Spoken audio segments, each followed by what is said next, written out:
करने के लिए जाते हैं। ये आप लोगों ने सबने सुना होगा, सबके मुखारविंद से केवल सुकृत ही वर्णन किए जाते हैं, लेकिन हम कभी अपना पाप कर्म नहीं बताते। और जितना ज्यादा हम अपने पुण्य कर्मों का प्रचार प्रसार करेंगे, उसकी राशि उतनी ही कम हो जाती है।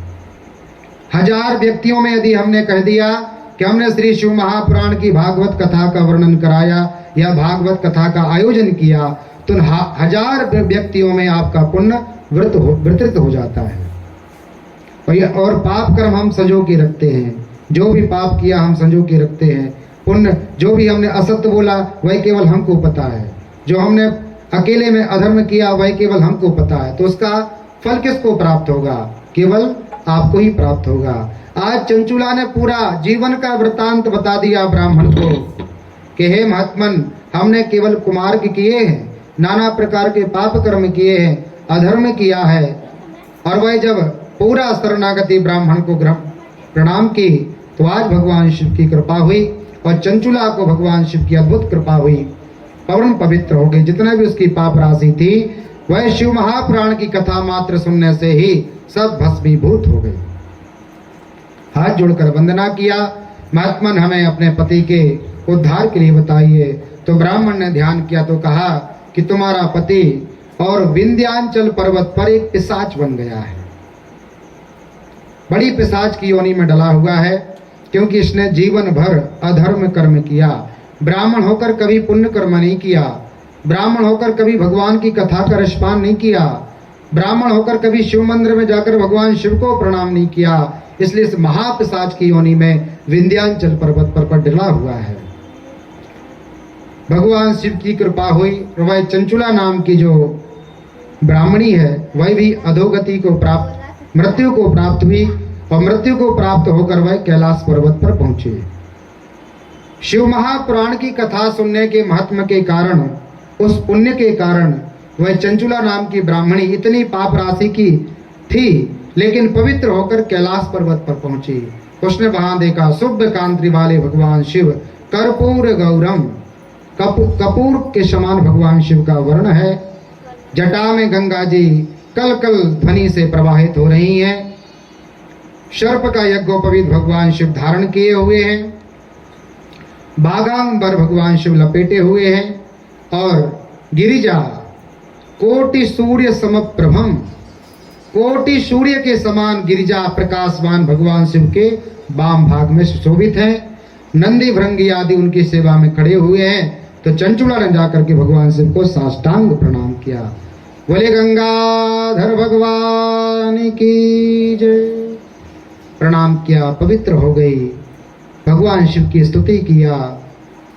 आज शिव महापुराण की कथा के पुण्य के कारण ही चंचुला को माँ पार्वती ने अपनी मुख्य सहेली बना ली, सखी बना ली और अपने साथ ही चंचुला को रख लिया। समय व्यतीत हुआ तो जिस प्रकार चंचुला ने ब्राह्मण को प्रणाम किया था कि हमारी ब्राह्मण की गति के लिए, सदगति के लिए कोई उपाय बताइए, तो समय आने पर और चंचुला ब्राह्मणी ने गिरिजा से कहा, माँ पार्वती को प्रणाम करके कहा कि हे मैया, हे सखी, आप तो हमारी सखी हैं। पूरी कथा विस्तार से वर्णन किया कि कालांतर में हम ब्राह्मणी थे और हमारे पतिदेव ब्राह्मण थे, अधोगति को प्राप्त हो गए। और ब्राह्मण ने बतलाया है कि वह विंध्याचल पर्वत पर और पिशाच की योनि में डले हुए हैं। हे गिरिजे, हे जगत जननी, हे माँ पार्वती, आप कोई उपाय बताइए, सन्मार्ग बताइए, जिससे हमारे पतिदेव पूर्वोत्तम गतियों को प्राप्त हों।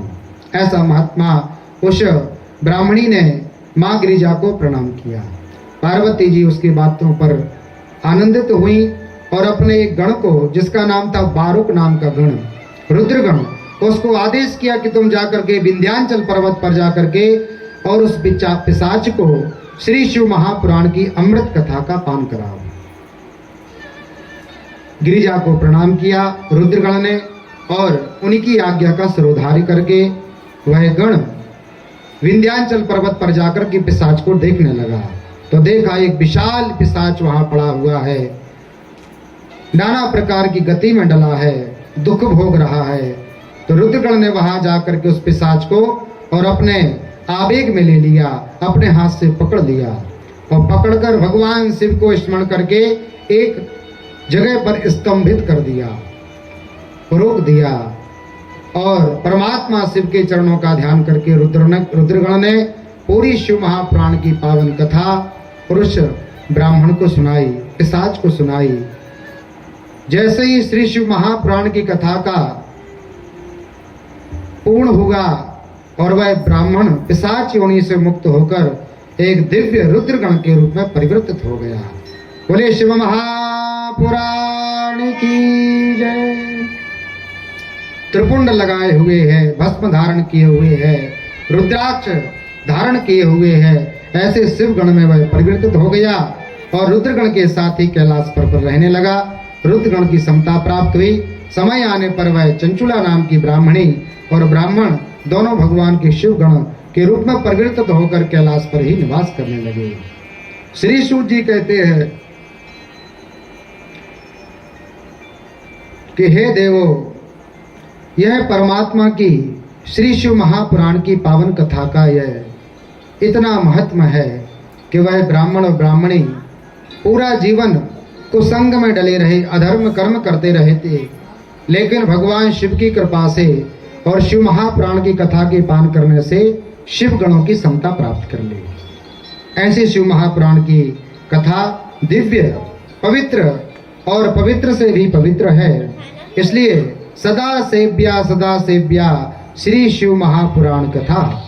सभी को हर समय भगवान शिव की शिव महापुराण की कथा का रसस्वादन करना चाहिए, सेवन करना चाहिए, श्रवण करना चाहिए।